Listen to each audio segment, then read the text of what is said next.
지난 1991년 발생한 강기훈 씨의 유서 대필 사건이 당시 정권의 지시로 수사 시작 단계에서부터 조작됐다는 공식 조사 발표가 나왔습니다.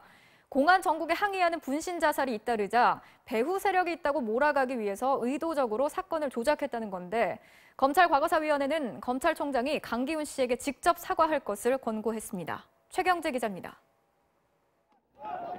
지난 1991년 4월 민주화 시위를 벌이던 대학생 강경대 군이 경찰의 진압작전 중 사망하자 노태우 정권의 공안 정국에 항의하며 대학생 등 10여 명이 잇따라 분신해 목숨을 끊었습니다.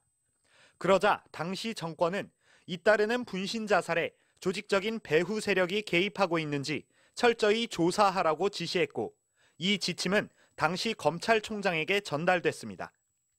지침이 전달된 지 하루 뒤에 전밀련 간부 김기설 씨가 스스로 목숨을 끊자 당시 검찰은 수사 시작 하루 만에 유서 대필이라는 수사 방향을 확정한 것으로 밝혀졌습니다.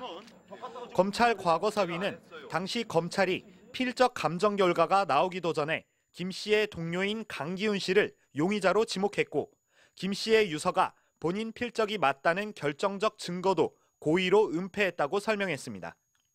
이런 조작된 수사 결과를 당시 언론이 대서특필하면서 강기훈 씨는 죽음을 사주한 배후 세력이라는 오명을 쓰고 3년 동안 옥살이를 해야 했습니다. 민주화 운동의 도덕성에 먹칠을 가하기 위해 저를 자살 방조범으로 몰아 희생양으로 삼으려는 억지 수사를 하고 있다고 저는 확신합니다.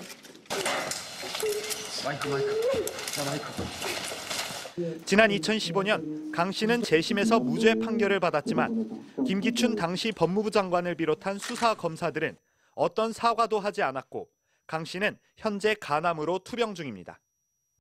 검찰 과거사위원회는 정권의 지시에 의해 무고한 이에게 씻을 수 없는 상처를 줬다며 문무일 검찰총장이 강기훈 씨에게 직접 사과할 것을 권고했습니다. MBC 뉴스 최경재입니다.